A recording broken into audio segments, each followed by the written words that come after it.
Sir வணக்கம். ஈசன் sir வணக்கம். வணக்கங்க ஐயா. ஈசன் சார் 2,20,00,000 குடும்ப அட்டைதாரர்களுக்கு கொடுக்குறாங்க. ஒவ்வொரு ஒரு ஒரு ஒரு அரசாங்கத்தினுடைய தொடர் செயல்பாடுகளில் அங்கங்க சில தொய்வுகளும் சில தவறுகளும் நடக்கிறத தவிர்க்க முடியாது. ஆனா அதை எந்த அளவிற்கு சரி பண்ணிட்டே வராங்க அடுத்தடுத்த ஆண்டுகள்ல அப்படிங்கிறது தான் ரொம்ப முக்கியமானது. சார், சென்ற ஆண்டுக்கும் இந்த ஆண்டுக்கும் இடையில ஏதாவது இந்த கொள்முதல்ல ஏதாவது ஒரு நல்ல சேஞ்சஸ் நடந்திருக்கா சார்? இதுல பொதுவாகவே இந்த பொங்கல் கரும்பையும் நம்மளுடைய தமிழர் திருநாளையும் பிரிக்கவே முடியாது. கரும்பு நம்ம என்னைக்கு விவசாயிகள் அறுவடை திருநாளாக கொண்டாட ஆரம்பிச்சாங்களோ அன்று முதல் கரும்பு இடம்பெறக்கூடிய ஒண்ணு.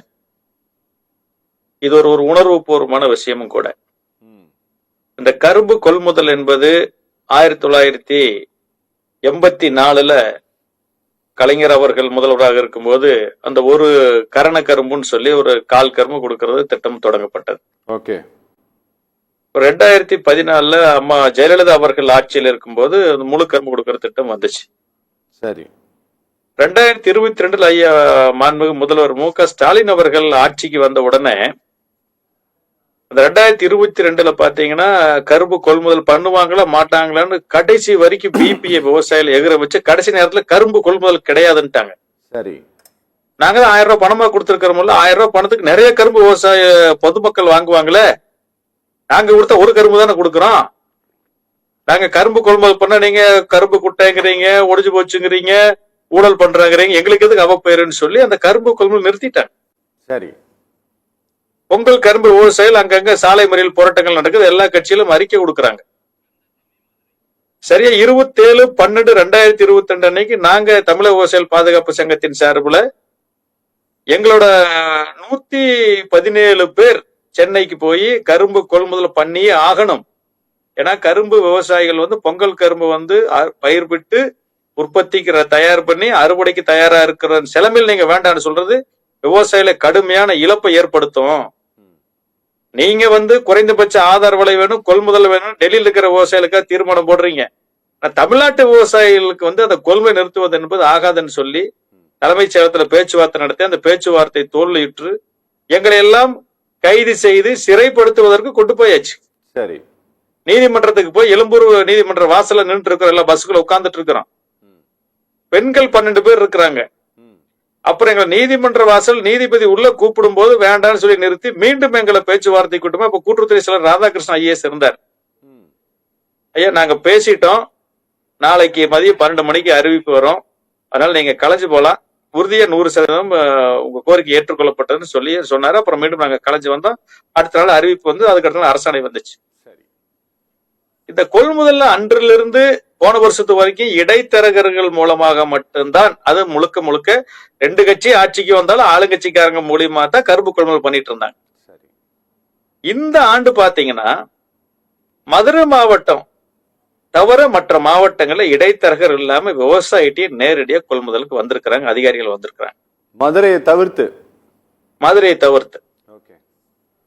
17 ரூபாயில இருந்து 23 ரூபாய் வரைக்கும் சராசரி விவசாயிகளுக்கு விலை கொடுத்திருக்கிறாங்க. நான் சொல்லியிருக்கிறாங்களே இன்னும் பணம் வர வைக்கப்படல. ஆனா 35 ரூபாய் ஒரு கரும்போட விலை என்னும் போது விவசாயிகளுக்கு 17 ரூபாயில இருந்து 23 ரூபாங்கிறது மயிலாடுதுறை மாவட்டத்தினுடைய ஒரு தகவல். 23 ரூபாய் மாவட்ட ஆட்சியர் கொடுக்க சொல்லியிருக்கிற ஒரு தகவல் நம்மகிட்ட விவசாயிகள் சொன்னாங்க கூப்பிட்டு. ஓகே. ஆனா இதே மதுரை மாவட்டத்துல 17 ரூபாய் இடைத்தரகர்களோட ஆதிக்கம். ஓகே. விவசாயிகள் வங்கி கணக்குக்கு தான் நாங்க வர வைப்போம்னா கரும்புன்னு அடங்கல் இவங்களே எழுதி வாங்கிக்கிறாங்க. கிராம நிர்வாகிகள்கிட்ட போயிட்டு நிலம் இருக்குது, நிலம் இருக்கிற விவசாயி இடைத்தரகரா மாத்திட்டாங்க. விவசாயிங்கிற பேர்ல இன்னைக்கு போயிருச்சு ஒரு நிறைய ஏரியாக்கள். அது இந்த சேலம் மாவட்டம், விழுப்புரம், கடலூர், கிருஷ்ணகிரி எல்லாம் பாத்தீங்கன்னா இடைத்தரகர்களோட பேர்ல அது போயிட்டு இருக்கு. அப்ப விவசாயிகளுக்கு நீங்க குறைஞ்சபட்சம் 35 ரூபாய் டு 25 ரூபாய் கூட வைக்காம 10 ரூபாய் எப்படி செலவு கணக்கு வரும்? 2 ரூபாய் லாரிக்கான வாடகை போட்டுக்கலாம், 3 ரூபாய் வெட்டி ஏத்தி தார்பாய் கட்டுறதுக்கு 3 ரூபாய் விவசாயிகளுக்கு செலவாகுது, 5 ரூபாய் ஆயிப்போச்சு. அப்போ மீதி 5 ரூபாய் எங்க? ஒவ்வொரு முறையும் நாங்கள் கேட்பது என்னன்னா, தயவு செஞ்சு இந்த பொங்கல் கரும்பு கொள்முதல் முடிந்த பின்பு எந்த வண்டியை நீங்க புக் பண்ணீங்க, இறக்கு கூலி என்ன, எல்லா வவுச்சரையும் ஓப்பன்ல வெளியிடுங்க. அந்தந்த மாவட்ட ஆட்சியர் அலுவலகங்கள்ல பார்வைக்கு வைங்க. அறிவிப்பு பலகையில் நோட்டீஸ் போர்டுல போடுங்க. வெளிப்படைத்தன்மையை கடைபிடிங்கன்னு சொல்லி ஒவ்வொரு முறையும் நாங்க எல்லோரும் ஒட்டுமொத்தமாக குரல் கொடுக்கிறோம். ஆனா இதையே அவர்கள் செய்வதில் வெளிப்படைத்தன்மை அல்ல. இந்த ஆண்டு என்ன பண்ணாங்க, நீங்க வெப்சைட்ல கூட பதிவு பண்ணணும், தமிழ்நாடு அரசாங்கம் வெப்சைட்ல கொடுத்தது. ஆனா அதுல போய் நிறைய விவசாயிகள் அவங்களுக்கு அந்த இணையதளத்தை பயன்படுத்தக்கூடிய வசதிகளும் வாய்ப்புகளும் இல்லாத சூழ்நிலையில நிறைய பேரால பதிவு பண்ண முடியல. ஆக கடந்த ஆண்டுக்கு முந்தின ஆண்டுக்கு இடைத்தரகர்கள்ல கிட்டத்தட்ட 70% இடைத்தரகர்கள் இல்லாம கொள்முதலுக்கு வந்திருக்கிறாங்க. ஆனா விலை கூடவே இல்ல. இடைத்தரகர்கள் இல்லைங்கிறதால விலை கூடியிருக்கா அப்படிங்கறத நீங்க பார்க்கணும். ஒவ்வொரு மாவட்டத்திலையும் மாவட்ட ஆட்சியர், வேளாண் இணை இயக்குனர், கூட்டுறவுத்துறையினுடைய இணை பதிவாளர், அப்புறம் மற்ற எல்லா 7-8 பேர் சேர்ந்து ஒரு குழு இருக்குது. இந்த குழு கொள்முதலுக்கு பொறுப்பு எனும்போது இவங்க ஏன் வெளிப்படைத்தன்மையா அந்த ஆவணங்களை வெளியிடல? சார் இப்போ விவசாயிகள் குறை நாள் கூட்டம் வருது. சார் ஒரு நிமிஷம், இப்போ நீங்க உங்க தோட்டத்துல நீங்க கரும்பு பயிரிட்டு இருக்கிறீங்க. இந்த கரும்பு ஒரு 50,000 கரும்பு இருக்குன்னு வச்சுக்கோங்களேன். இந்த கரும்பை பக்கத்துல இருக்கக்கூடிய கடைக்கு டெலிவரி பண்ணுங்கன்ட்டு சொல்லுவாங்களா அதிகாரிகள், இல்ல அவங்களே வண்டி எடுத்துட்டு வந்துட்டு வெட்டி எடுத்துட்டு போவாங்களா? ஐயா, அவங்க வண்டி அனுப்பிச்சிருவாங்க. நாங்க வெட்டி எடுத்து கட்டி கொண்டே வண்டியில ஏத்தி விடணும். ஓகே. அது ஒவ்வொரு வட்டாரத்திலும் இருக்கக்கூடிய அந்த தலைமை சங்கத்துக்கு போய் சேரும், கூட்டுறவு சங்கத்துக்கு போய் சேரும். சரி. அங்கிருந்து சின்ன வண்டிகளை இறக்கி மாத்தி பிரிச்சு எடுத்துட்டு போய் ஒவ்வொரு நியாய விலை கடைகள் முன்னாடி இறக்கி வச்சிருப்பாங்க. புரியுது. இந்த நடைமுறை கையாளும் போது இது எல்லாமே அரசு துறைகள் தான் ஈடுபடுது. எந்த இடத்துலயுமே தனியார் வேலையே கிடையாது. ஓகே. எல்லாத்துக்குமே செலவு கணக்கு இருக்கு. ஓகே. அதை வெளியிடணும், அதையே வெளியிடுறது இல்ல. ஓகே. ஓகே. புரியுது சார். ஓகே. இன்னொன்னு பாத்தீங்கன்னா, இன்னொரு முக்கியமான விஷயம், இந்த பொங்கல் கரும்புக்கு ஒரு கரும்பு கொடுப்பது என்பது நடைமுறைக்கும் இயற்கைக்கும் பொருந்தாத ஒண்ணு.